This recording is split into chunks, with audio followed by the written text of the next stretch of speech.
Sawa. Sasa hii Secretariat ya maadili ina mamlaka gani katika kusimamia maadili ya viongozi wa umma?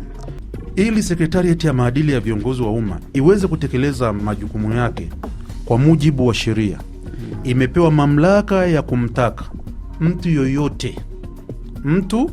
yoyote kufika katika ofisi za Secretariat ya maadili ya viongozi wa umma kwa mahojiano.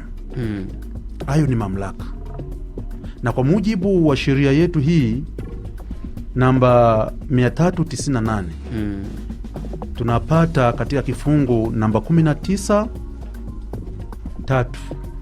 Ukienda hapo utapata hiyo kitu, ndio kwamba Secretariat ina mamlaka ya kumwita mtu yeyote yule kufika ofisi hiyo kwa ajili ya mahojiano, kumtaka mtu yeyote kuwasilisha nyaraka au kielelezo kuhusiana na tuhuma inayochunguzwa. Unaona? Kukagua akaunti ya benki ya kiongozi yeyote wa umma, kiongozi yeyote yule wa umma. Secretariat ya maadili ya viongozi wa umma wana mamlaka hayo ya kukagua akaunti yake ya huyo kiongozi husika, na kumtaka kiongozi anayetuhumiwa kutoa tamko la uongo kuhusu rasilimali zake kurekebisha au kuthibitisha tamko lake. Haya ni mamlaka kwa Secretariat ya maadili ya viongozi wa umma. Kwa hiyo ndugu mtangazaji, hata wewe mwandishi, tuna uwezo wa kukuita Bwana Hali, Bwana Joni, njoo hapa ofisi ya maadili ya viongozi wa umma. Tunakutaka kwa sababu ya 1, 2, 3. Tunaweza tukapata ushahidi wowote ule unaoonyesha kwamba Bwana Hali ndo aliyemsaidia kiongozi fulani kuvunja haya maadili. Unaona? Ndo aliyemsaidia kiongozi A kuvunja nini? Haya maadili.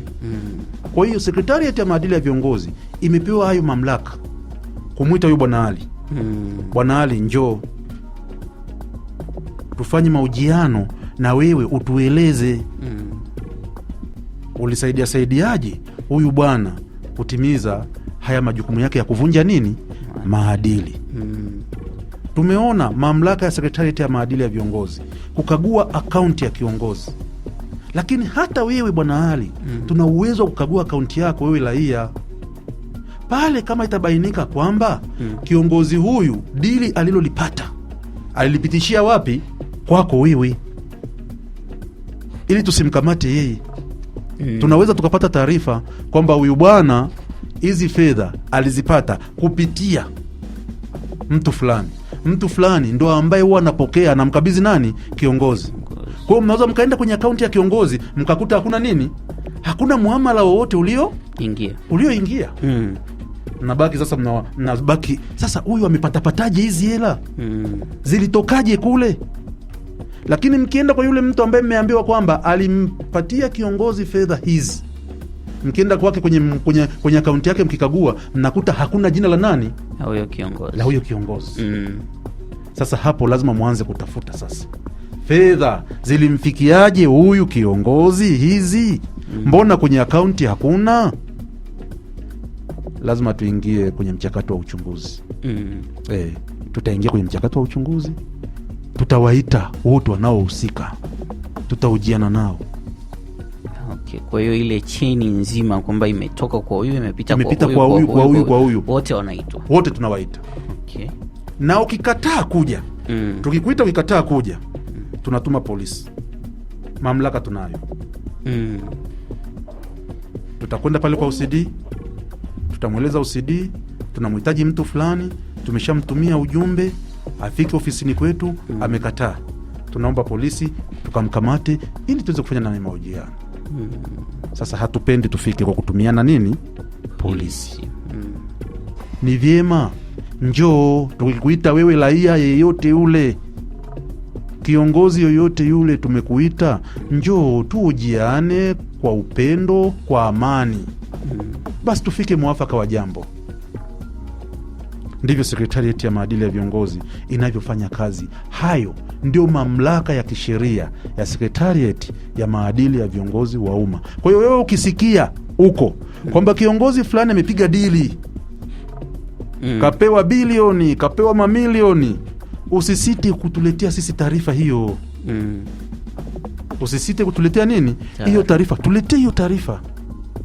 Sisi tutaifuatilia, tutakagua akaunti yake, tutakagua vyanzo vyake vyote. Na mbali na hiyo, sisi tunakwenda mbali, tuna tamko la mali na rasilimali za viongozi. Kila mwaka kiongozi yoyote yule anajaza hilo tamko. Kwa hiyo akijaza lile tamko, anaeleza kabisa kwa tarehe hii akaunti yangu ina balance kiasi fulani. Kwa hiyo ikitokea lolote kwamba imekuwa na mashaka, kumekuwa na mashaka kwamba kiongozi fulani amepata hela hivi na hivi na hivi ambazo si za halali, tukiingia kwenye akaunti yake, kama ziliingizwa kwenye akaunti yake tutaziputa. Maana tutamuuliza tarehe fulani ulijaza fomu. Ulijaza fomu hii, ulionyeshwa na kiasi hiki. Leo hii tunakukuta una kiasi hiki. Kwa kazi ipi? Umefanya nini? Una biashara gani mpaka umeweza kupata hii fedha? Umeuza nini? Unaona? Kwa hiyo tunadhibiti mmomonyoko wa maadili kwa njia hii. Hii ni njia mojawapo ya ujazaji wa nini? Wa fomu. Kiongozi kutamka mali zake zote. Ni njia mojawapo ya kudhibiti ubadilifu kwa viongozi. Laiti kama hii njia tusingekuwa nao, ubadilifu ungekuwa ni mkubwa sana. Kila mtu angekuwa na magorofa. Kila mtu angekuwa na nini? Magorofa. Na magorofa. Kwa hiyo mnaona Secretariat ya maadili ya viongozi tunavyotumia sheria hii kuzuia mmomonyoko wa maadili kwa viongozi, ikiwemo ubadilifu wa mali.